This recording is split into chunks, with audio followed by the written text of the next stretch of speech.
Hedgehog Hollow. So today I'm showing you how to make this stained glass card. I'll show you how cool this looks. Isn't that awesome? And I put a bit of vellum in the back of mine. So I'm showing you how to make this. I did have this on the blog a couple of weeks ago for the Altenew release of, no it wasn't, it was their 6th anniversary hot that they did. So we shared that with you, and lots of you asked me to do a video on how to create this. So here we are. And first of all, I'm going to take a piece of acetate. Now this is the Tonic Construction Acetate, and I'm going to pop it in my cutter here and trim it at 5.5 inches, like so. And then the next thing to do is grab out a score buddy or scoring tool, and we're going to want to score it halfway. So I'm just going to check the dimensions of this. So yeah, it is 8.5. So we're going to score this at 4.25. So I like this because it's already starred where it needs to be. And you kind of have to do a little bit at a time. A ball tool works really well if you already have one. And you just kind of have to concentrate a little bit to start getting that fold in there. And then I like to kind of take this out, actually fold it on that fold, make sure it's correct on the edge here. This acetate is an A4 size, so you do have to trim one of the edges, or you can kind of go with this really cool designer look where, you know, there's a little bit of overlap, so that's kind of cool too. And then I added in a little bit of vellum in the back of mine so that you had somewhere to write on, but it really is just one of those really pretty display cards. So you're going to then want to firm up the fold, and the Teflon bone folders really are the best at this. A little bit of elbow grease, but you can see you can really firm that fold up. The other thing to mention is when you buy acetate, it usually has a protective layer on it, but I don't like to take that off until I'm ready to actually start working. So I do all my folding, and then if I get, you know, any cracks or creases, then I can, you know, just remove it like that. So I believe this one only has it on one side, but I'm just going to double check. Yep. So this is how your card base is now going to look. And to create this really fun design, I took this cover plate from Altenew, and I'll link it in the description below for you.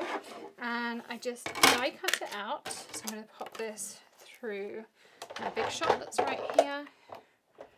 And just taking rid of these as well. Don't forget to hit subscribe, ring the bell of course, and you can join the Hedgehog Hollow community for lots of other fun things and exclusives and invites to things, so lots of fun reasons to join that down there as well. And I'm going to link up all of these supplies down there too, so if you want to grab this, try it at home, you really can. And we're going to be using Nuvo jewel drops because they dry translucent. It's a little bit different to the crystal drops, but that translucency is going to look great for our cards. So whatever you want to use, you can.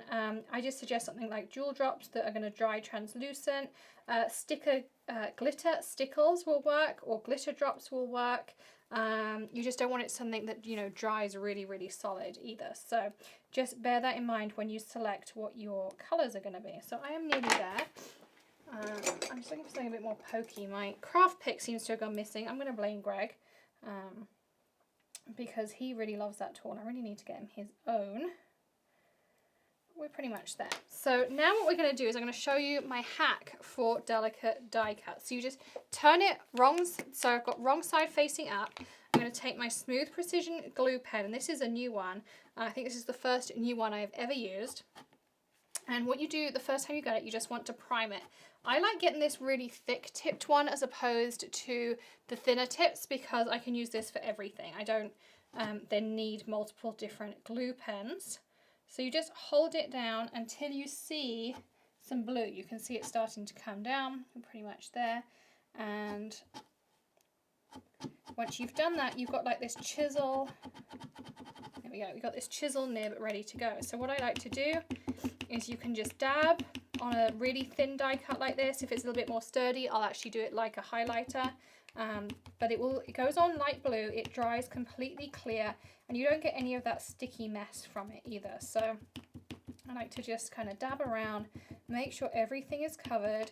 And I have a piece of kitchen towel that I'll have out the whole time I'm crafting and do everything on there. So you just take your image and lay it down on your acetate, and then I fold the same piece of kitchen towel in half, and that's what I'm going to press down onto my surface with. So just make sure it's the clean side that you're pressing down with.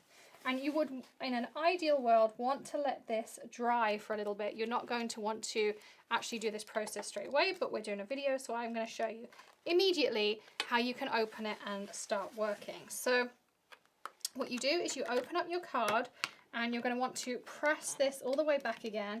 And when this is dry, I would snip off this little bit of an extra leaf just to make it fit in. You just take your Nuvo drop, your jewel drop, and literally you're going to go in each of the areas like this and fill it in. And it doesn't have to be particularly thick. You just want to make sure you've got colour in there. You can do the same with, you know, the centres. You can do the same with the leaves, just like this. And if you have any like little bubbles or anything in there, just take a pin and you can pop those. And so you colour in the whole area and then leave it to dry overnight. And this is how it's going to come out. You can see I add a little bit of vellum here so you can write, or you could write on this back piece here. But isn't that just the most beautiful card? And of course, when you stand it up, you can see through it. I just think it's a really, really fun technique. So I hope you enjoyed learning how to make stained glass with us today. Don't forget to check out the links below, hit subscribe, ring the bell, and I'll see you tomorrow for another tip, trick, tutorial on